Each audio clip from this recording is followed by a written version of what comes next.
Universidad Nacional Siglo XX, Extensión Colquini. Docente Juan Carlos Cuenca, Universitaria Gladys Condoría Paz. Tema 10, la acción y su ausencia.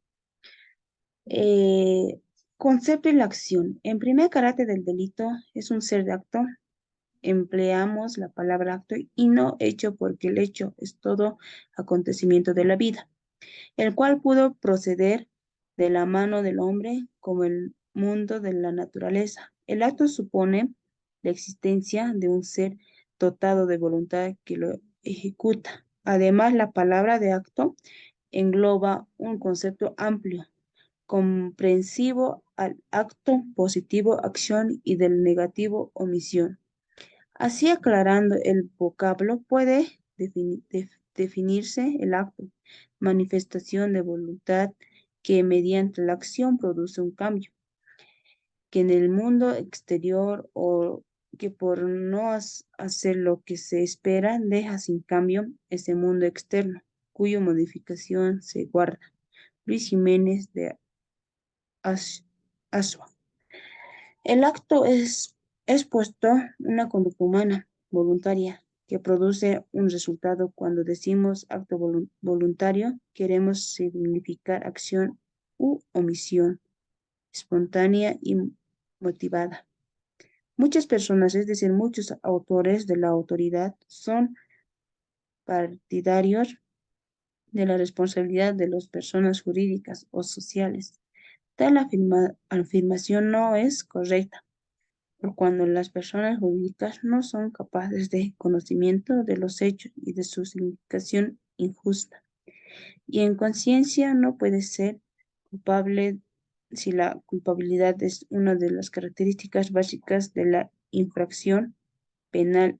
Es obvio que las sociedades no pueden perpetrar, perpetrar delitos y a los sumos pueden ser objeto de medidas asegurativas, de sanciones disciplinarias y de responsabilidad civil. Exclu- 2. Exclusión de concepto. Esta fuerza de acción de actos, aquellos actos provienen a la imagen de la voluntad del hombre, tales como son los movimientos reflejos, es decir, aquellos movimientos musculares que se presentan como reacción inmediata, involuntaria y a un estímulo externo o interno. Los actos ejecutados por fuerza extrañas a la voluntad del hombre, como son las fuerzas irresistibles, son también incluidos en el concepto de acción. Los pensamientos pendientes de ejecutar un acto listo, mientras no se exterioricen o se concreten materialmente, quedan también fuerza de concepto de la acción con dignación, con dictacones,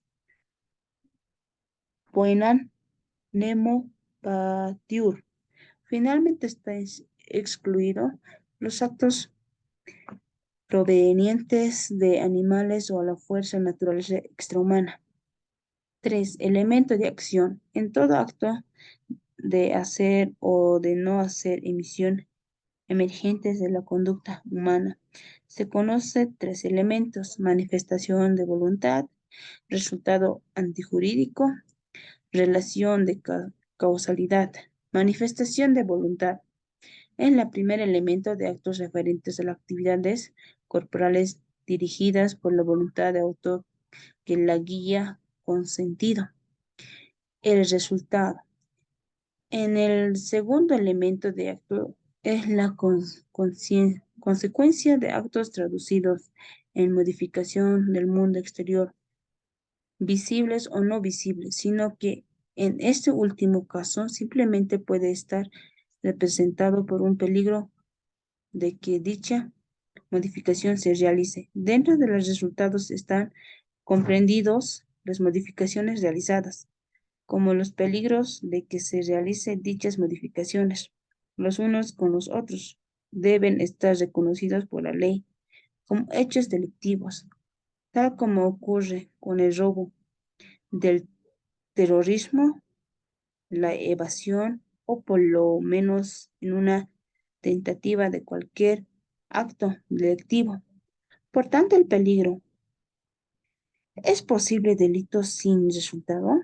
Respondiendo a la pregunta, podemos decir que hay tratadistas que admiten la posibilidad de que se produzca delitos sin resultados, es decir, sin modificar el mundo exterior. Sin embargo, ello se aprende por cuanto en los delitos llamados formales o simple actividad, el resultado queda dentro de la acción ejecutada, confundiéndose con la misma acción de tal como ocurre en la calumnia y en el lanzamiento armado, etc.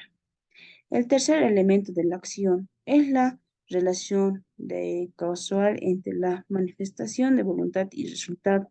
Esto significa que entre los dos elementos tienen que existir en nexo causal, es decir, relación de causal y efecto.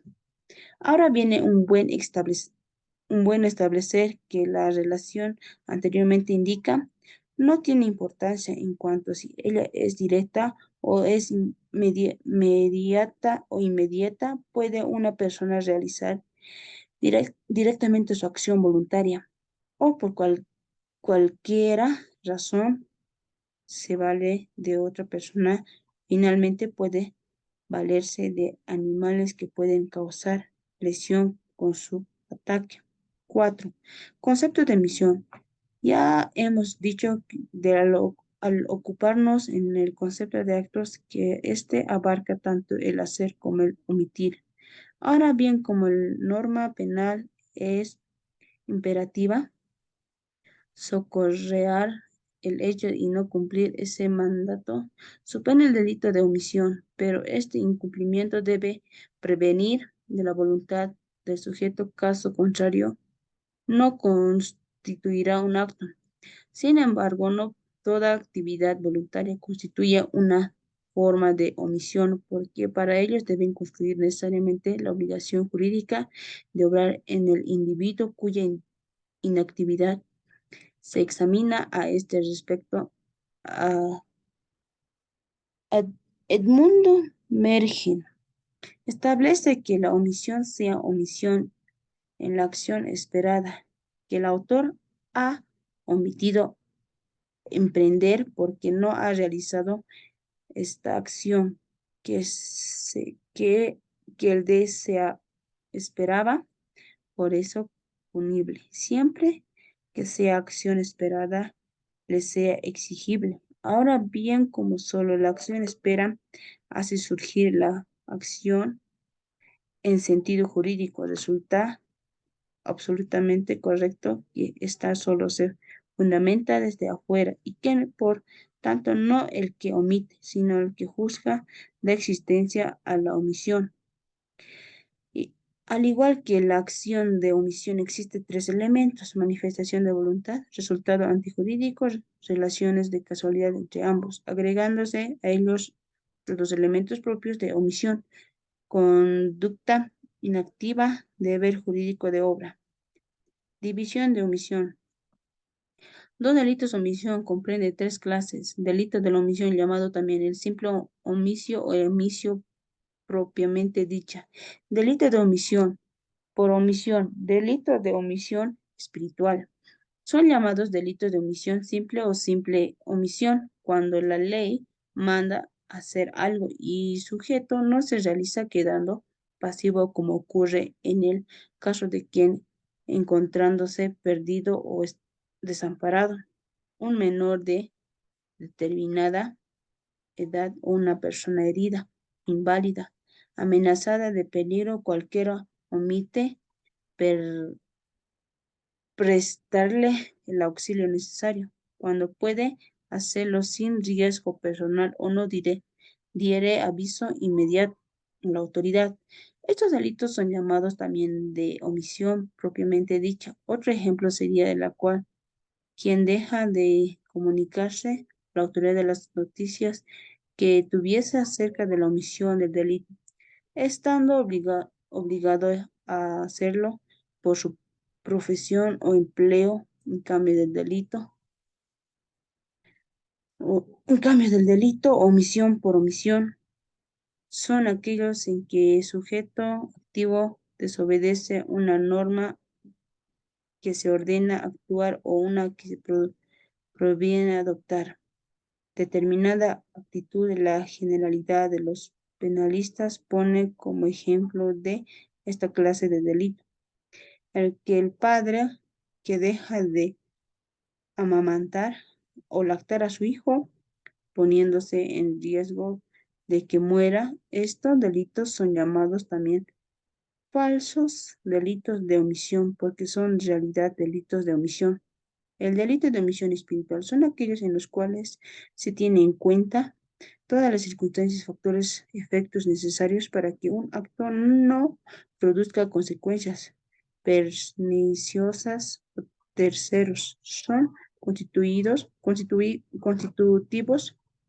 de culpa porque no se ha adoptado las medidas necesarias para que el propio acto no ocasione efectos pernicios, habiendo existido la posibilidad de preverlos. Es un acto de una actividad negligente, imprudente, de agente que no supone prever lo que era cosa previsible. 5. Teoría de la relación causal. Contejando el acto realizado que el hombre, el resultado a que ha dado lugar, se produce una reacción de casual, es decir, una relación de causa o efecto, porque nada existe sin que haya una causa que los produzca. La teoría de la causalidad se ocupa de la investigación de causas que ha incluido en el resultado físico, en un acto ejecutivo por el hombre. Por eso es necesario de mucha importancia conocer cuál es la causa o el efecto para luego determinar o en delincuente culpa o consiguientemente responde a los actos ilícitos. En en el afán de establecer las condiciones que deben darse para relación, causalidad, se ha dado varias teorías porque su variedad y complejidad solo nos concretaremos indicar las que tienen mayor arraigo. A. Teoría de la equivalencia de condiciones o de la condición sine qua non.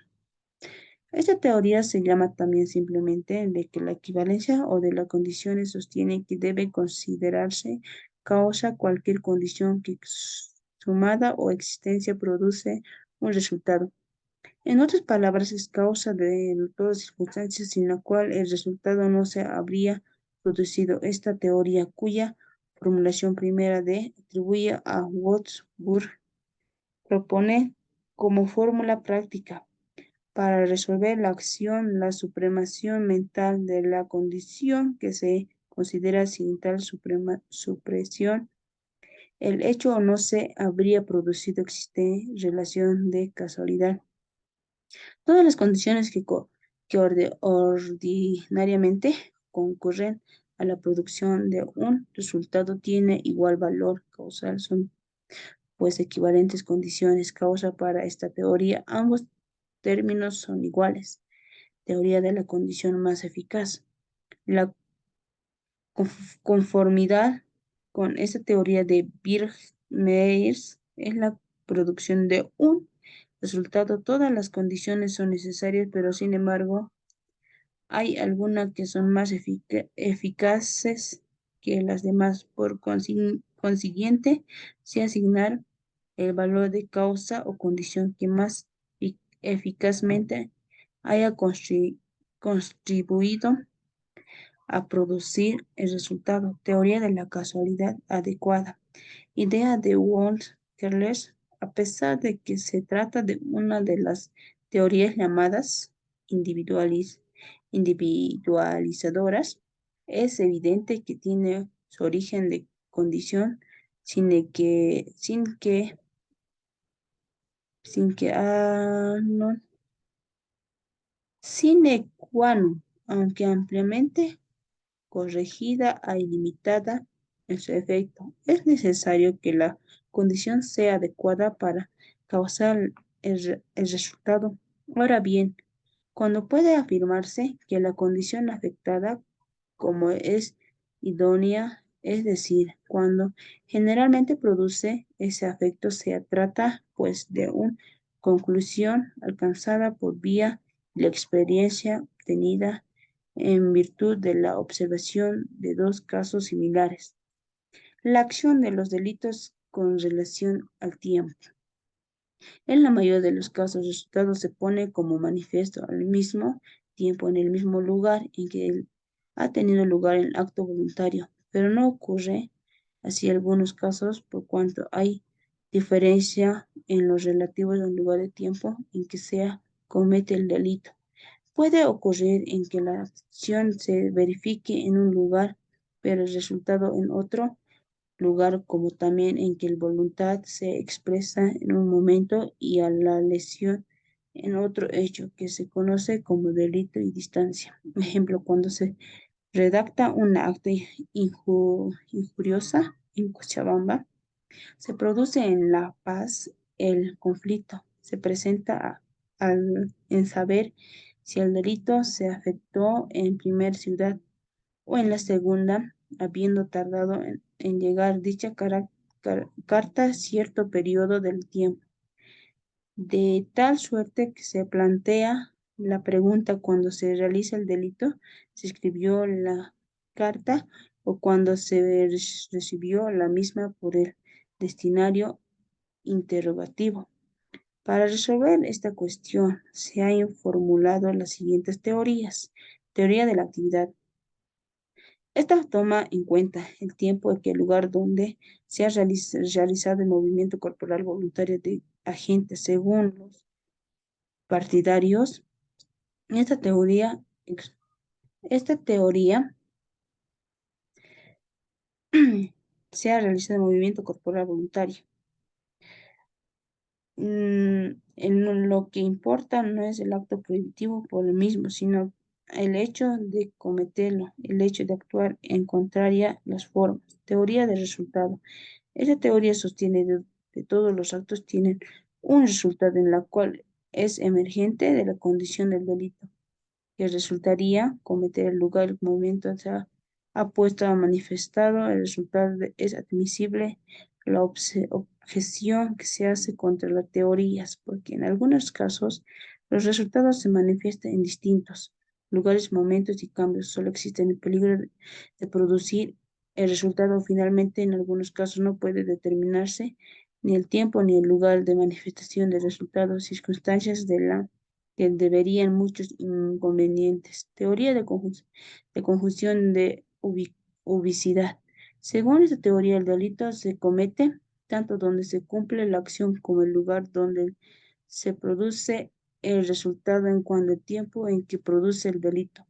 Lo aplicable es de que la actividad sea el momento en que desarrolla la actividad criminal. 7. La ausencia de la acción. Antes de considerar este aspecto de la teoría del delito, diremos que todos los elementos del delito tienen un aspecto negativo que datan recientemente de que proponen excluir la pena. Concretándose el acto que nos ocupa, diremos que la ausencia de acción es conducta inactiva, sino una serie de situaciones en las cuales el movimiento corporal del individuo nos constituye acción de sentido jurídico penal. Así tenemos la fuerza física irresistible. En este caso hay que tomar las cuentas de bis absoluta en bis compulsiva, la diferencia entre una y otra en que la bis compulsiva, el movimiento responde a una manifestación de voluntad del individuo que dirige el sentido a pesar de que obrar bajo amenaza. Cambia la bis absoluta, el movimiento corresponde a la voluntad en quien ejerce la fuerza. El sujeto violentado no domina la acción, es utilizado como cosa. El movimiento reflejado no son expresivos del psiquismo del sujeto, o por ello resulta incuestionable la falta de acción. Estos actos producen porque espontáneo como el estornudo de los movimientos epilépticos o provocados como los producidos por la costilla o los tipos de conocido golpe de la rodilla. Los estados fisiológicos que impiden o anulan la capacidad de movimiento del individuo, así que las parálisis, fiebres muy altas de los estados del sueño causados por la catalepsia o la encefalitis, el sonambulismo, los desmayos y algunos otros casos de absoluta conciencia son todos los estados en que el individuo puede decir que carece de voluntad. Los dos estados de inconsciencia tratan por lo general como situaciones de exclusión de imputabilidad. Pueden dar lugar también a la falta de acción, los estados de la absoluta inconsciencia a los que se da lugar sin participación a la voluntad, dan lugar a la falta de acción.